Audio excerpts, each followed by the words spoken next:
Hakim FM, inspirasi utama anda. Assalamualaikum warahmatullahi wabarakatuh. And a very good afternoon to our dear listeners of Hakim FM. Welcome to the special interview.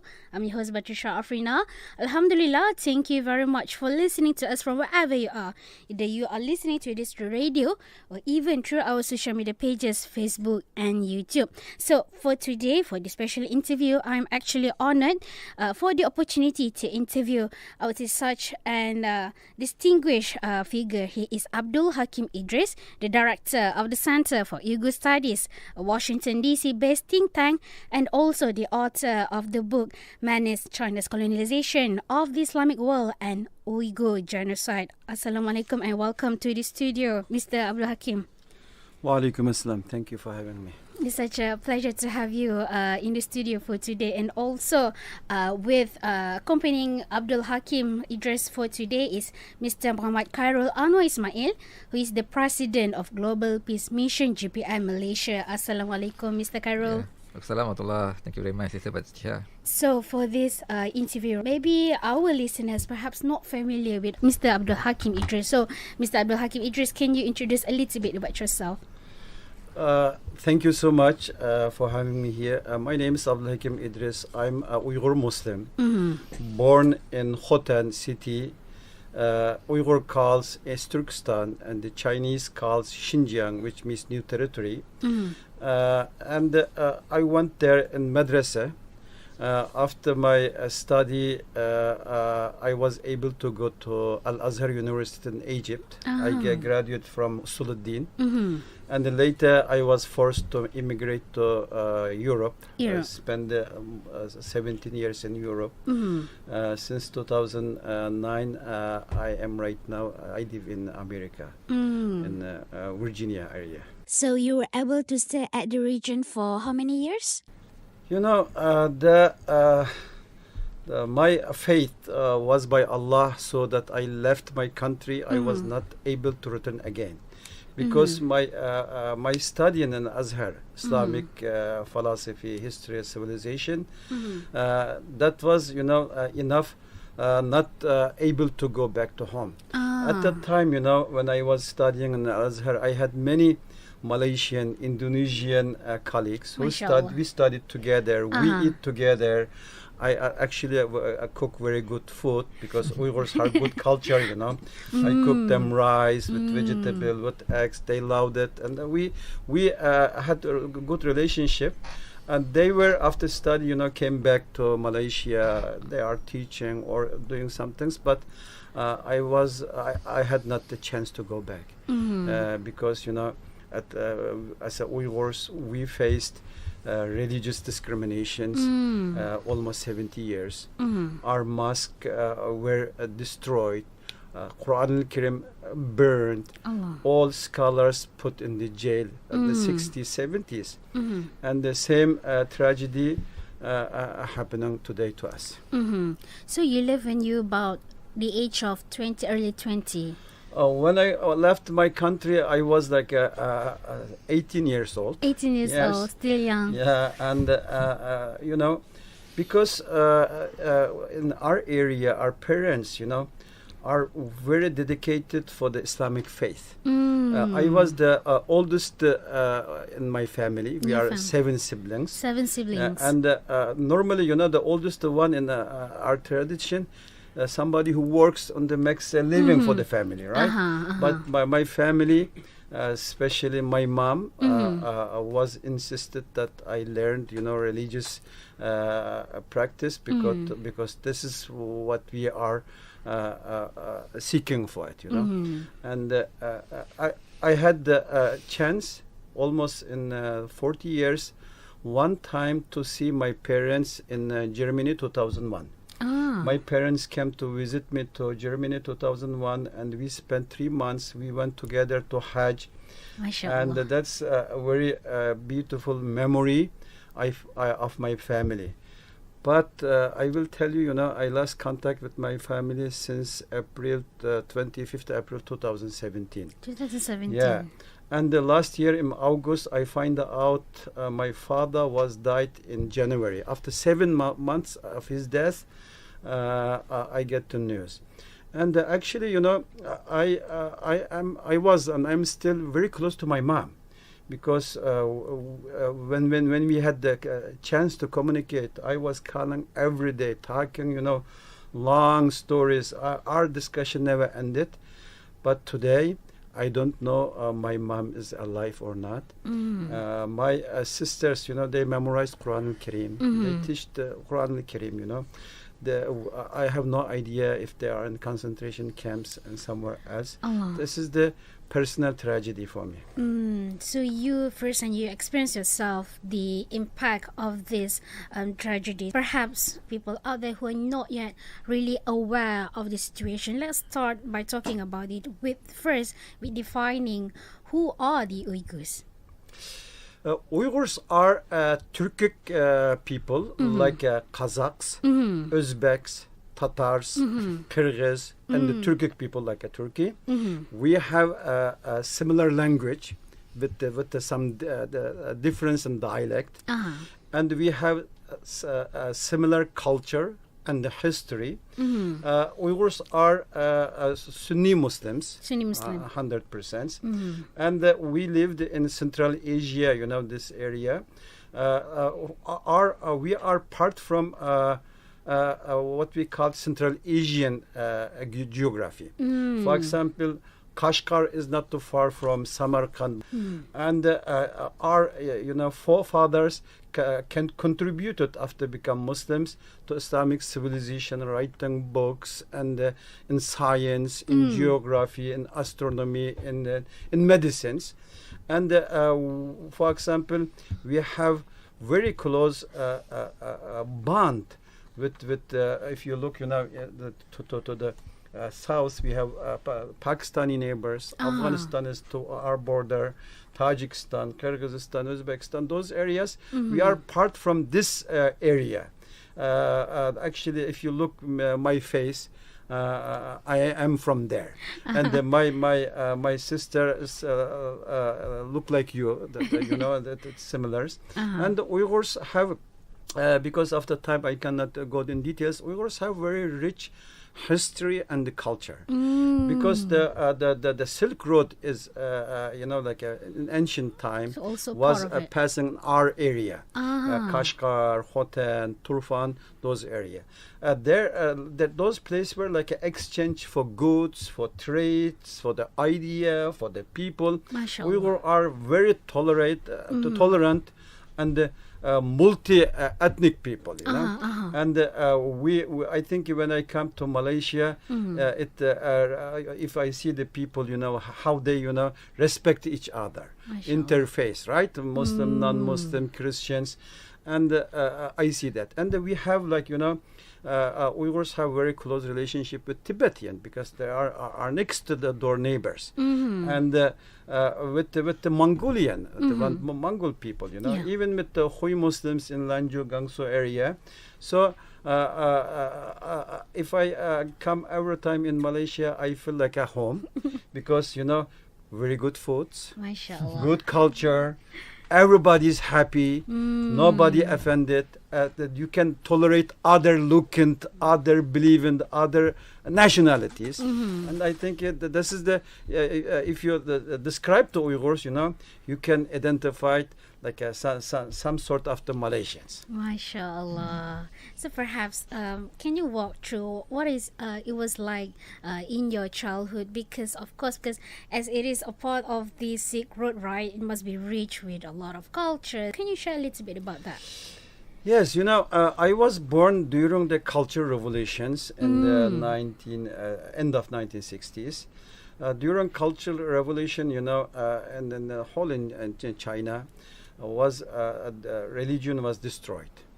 Even the Confucius philosophy, was destroyed. The Confucius says, respect your elderly, your brother, your sisters, your neighbor, right? That was destroyed. And the same was among us. And then I was born at that time. And when I grew up, still, the family home was for us like a madrasa, like a masjid, because, there was no masjid. We learned our religion from our parents, from our neighbors, And it was very beautiful time because everybody was care of us. You know, if we had no food, we could eat, by neighbors that they give us. If somebody is not able to teach, the neighbors take care of them. Like a real Islamic society with solidarity, community. with close bond, and with the moral, akhlaq. The akhlaq was the highest in my memory at that time, because if we see elderly or religious people, we respected them. We respected the woman. We respected, somebody is not in good physical positions, and the people, shared their food, their clothes, who need it, and because the Uyghurs, we as Islamic nations, we had, before this tragedies, the occupation, we have like a very good institutions. Masjid and masajid has like a waqf. And the waqf was, like a land you can, give some poor people, and take care of the sick people. Everybody was like a full of we call Baitul Mal, Baitul Zakat. Everybody was taken care of it. And then we were like a happy, living but ordinary people, humble people. I remember that, and when I was, in the 1980s, 82, when I went to madrasa, we had not enough Quran to read. Allah. And in madrasa, we had, for example, one nahve, or the grammar of Arabic, or sarf, or balagha. We shared this book among the students, even the Quran. And we had somebody, write the Quran with the hand, and we memorized that. Because at that time, after the Cultural Revolution, our area was closed almost 30 years. 30 years. Nobody could go out, nobody can come in, no news, and there was no books. And after 81, 82, the border was open to Pakistan, and many Pakistani brought to us, Quran al-Kareem, and the Hui Muslim printed it in China, and then again, we were able to rebuild our mosques, learn our religions. I think my time, it was like a transition time. Many imams, many scholars come from the prison who teach to us, and the next generation, right? So I'd like to ask to Mr. Cairo, because as we've been listening to Mr. Abdulhakim sharing about his childhood, right, the identity of the Uyghur itself. Can you share with us the difference between the Muslim Uyghurs and also the Muslim Hui? Okay, thank you very much, Sister Patricia. Actually, we host Mr. Abdulhakim, I think, for these 3 days. Of course, the purpose is to introduce Uyghur to our society, because even our society, they do not know Not what really is Uyghur aware. actually. Who is Uyghur? And they thought that Uyghur is just like have the Chinese face, just like the Hui Muslim, and also just like the Han. But actually, it's not true, because Uyghur is a very they are ethnically very different with Hui. Distinct from the Very distinct, because Hui. they have their own region. We call it the Uyghur region. Yeah. And of course, the Uyghur region, the majority of the population in that region is Uyghur. 90% is Uyghur. Very different ethnic with the Hui. But Malaysian, they know the Hui Muslim, because we have Hui Muslim here in Malaysia. So Malaysian, they already taste, the Hui food. We have so many Hui restaurants. But when we talk about Uyghur, they thought that Uyghur is just like Hui.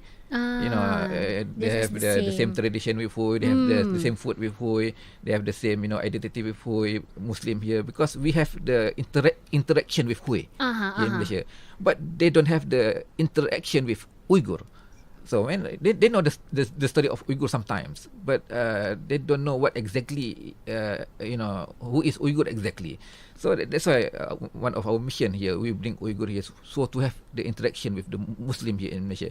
That's why we organize the program, the event. We organize a dialogue between the Malaysian leaders and also Mr. Abdulhakim, we organize the event with the academia, with the organization society, with the religious leader. So just to introduce Mr. Abdulhakim to Malaysian society, Malaysian leaders, Malaysian academia, Malaysian student, so that they know the Uyghur better, and they know their tradition, their culture, and of course they can know what's really happening now, inside the Uyghur region. That's one of our purpose. So basically, when we introduce Abdul Hakim and some of the Uyghur too in Malaysia, so then they just realize, this is Uyghur. It's different, what we are thinking about before. Yeah, that's our purpose actually. So from your experience of communicating and interacting with all these academicians, what are some of the most common misconceptions that people have about the Uyghur people? Yeah, of course. The first misconception is that they thought that they are Chinese. So they cannot imagine, when Mr. Abdul Hakim, he said that when he came here in Malaysia, he feel, even not Abdul Hakim, everybody, from abroad came to Malaysia, they feel impressed, because we can live together, in this multi-racial, multi-religious country. Yes. I think Malaysia is one of the good model, for the world. So how we can live together here in Malaysia. But the situation is quite different, outside. For example, in the Uyghur region, the majority, the Uyghur ethnic live there, but because of the certain policy, the policy forced them to be part of that. The majority, of Chinese, they have forced to be, they have to force to be, to force themselves to embrace with the Chinese culture, for example. That one that they do not want. They want to maintain their identity. They want to maintain their culture. They want to maintain, they want to preserve their own language. They want to preserve, their own religion. Yes. Yeah, that they want actually. So part of the policy, I mean the assimilation policy, majority of them do not agree until now. Yeah, that's why it's quite different between their policy in Malaysia. Because in Malaysia we can live together. Even the Chinese ethnic in Malaysia, they can preserve their own identity. Yes. They can maintain their religion. They can teach their children their own language. That's happened in Malaysia. But in some other place in outside Malaysia, it's not happen. That's why we introduce him, because I think most Malaysians know already. They heard something happen, but they don't know the real story, the true story. That's why we bring him here to have a dialogue, to have a discussion. Because we organize a very important event. We bring leaders of society, leaders of organization, the academia, and the students, the religious leaders. That's very important, because they can tell their society, their crowd, that's this is Uyghur, and what's really happening, and what their expectation actually. That's one of our objectives. Yeah. And you mentioned about the assimilation, right? That they are being forced to assimilate. We need to talk about it, which is they have this sort of like camps, which they call as a re-education camp. What do they do in this re-education camps? The word assimilation, if you look the assimilation for the Uyghurs, what mean that? For the Uyghurs mean that be a non-believer, kafir. So our language is, still we use Arabic alphabet. The old Ottoman, Osman alphabet. Yeah. We still use this. We have rich linguistic and historical backgrounds. And we cannot teach our language since September 2017. It's forbidden. You cannot, teach your kids in your language. And the second is, you cannot teach your children your deen, because, all aspect of Islamic religion, even the Christian and Buddhism, become criminal in the law. For example, you cannot pray, You cannot say salam alaikum. Allah. Even during the Ramadan, the people are have to go someplace, drink beer or alcohol, and they cannot ask of halal or not halal. If they ask halal food, they says like it's a sign of the religious extremism, and normally. Our women's like they have clothes like used beautiful, like a kawar hijab, right? It's forbidden to have a hijab for the Uyghur people. It means this assimilations, this all policy, the concentration camps, separation children from their family, putting them in boarding school. All element is that there is one thing to take a deen, a religion from us away. They say, their deen, because the deen protect them from assimilation. So while they are targeting, why are targeting in this area as a state burning the Quran? More than, 16, 17,000 mosques destroyed. And today, all nations, all Uyghurs are afraid to become, next in, it's almost 10 years right now, right? 10 years. The next 10 years, we have, become second Andalusian. So maybe there will be some people they call Uyghurs. They don't speak Uyghur language. They don't have Uyghur moral, Uyghur akhlaq. They don't have Islamic faith. This is the situation what we are facing. What we are facing is, you can say it's human rights. You can say it's discrimination. You can say it's racism. You can say they cannot tolerate you. But in my opinion, because I come from the Islamic school, in my opinion is takfir al-ummah kul.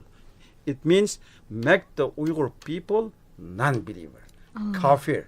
This is what we are facing. What we are asking, from a world community, is just recognize what as a Uyghur Muslim facing there. We wish that they respect us as their own citizens, tolerate our culture, respect our religion. We could celebrate multicultural aspects here, right, in harmony. Yes. But what's happening today is total different things. And as a Uyghurs, we are few people in diaspora, and because everybody's family are some are in prison, some on forced labor, some many Uyghur Muslim women forced to marry to communist Han people, because in our religion it's forbidden to marry for women and forced women. So this is it's I think it's a religious aspect, and we have not that just only Muslims facing this tragedy. Even Chinese Christian today, they have to put the place on the crisis, Isa some photo of the president, and it's even what happened in the Tibet is the same. The Tibet are Buddhist and very non-violence people, Tibetan, in their religion, violence is forbidden. Still happening to them, and of course, as we are Uyghurs, the Muslims, it's easier to label you separatist, extremist, terrorist, everything. You can put them and label them. Because before we become Muslims, we were Buddhist, and Buddhism teach us very peaceful, right? And then we saw Islam and said this is our deen, and we understood Islam as a in true manner, and peace for yourself, your family. We say salam alaikum all the time, peace, peace you for neighbor, other and religion, respect them, even for the marhama and the mercy on animals and for environment. That's what we are. But today we are faced, to be eradicate and eliminate. And this tragedy, I think, to be told by the whole world, especially by the Muslim Ummah, at least that they can pray for us. And I think Allah will take care of someone who will pretend to be a God. In the Quran Karim we have enough stories. and that will be come to end. But right now, as a Uyghur Muslim, Uyghur children, Uyghur women are facing this the tragedy, and we need to be, seek the help. And why we are, like as a Center for Uyghur Studies, we brought, this report is, fact, data, from international community, for the documents, everything is inside, summarized, almost, this active genocide since 10 years. For our listeners who are listening through radio, the title of the book is Derita Uyghur, and 2014 to 2024, in which I believe is the duration of this tragedy. So it is summarized in this book. The readers can upload this book for free. Just go to the website uygurstudy.org. Yeah, not upload, download for free. Yeah, sorry. I believe they're also on other language too, right? Yeah. So they have Malay, and then what are other language? Arabic, Russian, Turkish, and English. So and also in English. So there are several language can be downloaded, and I'm sure it is available worldwide. Yeah. Right. And close this interview. What is your final say? What is your advice? What is your call to the public out there for them to have better understanding about the issue that is happening in the Uyghur region? To appreciate your life, to appreciate, you can see your mother, your father, you can communicate with your sister, with your brother, you can know if they are alive or not. It appreciate if their health, their sickness. What we are facing is not knowing. Not knowing is, like a torturing me personally, day and the night. If I, have good food, I will think about my sisters. Are they faced to rape? Are they happening something's bad to them? Are their kids still alive? Maybe they become, kafir, non-believer in the future.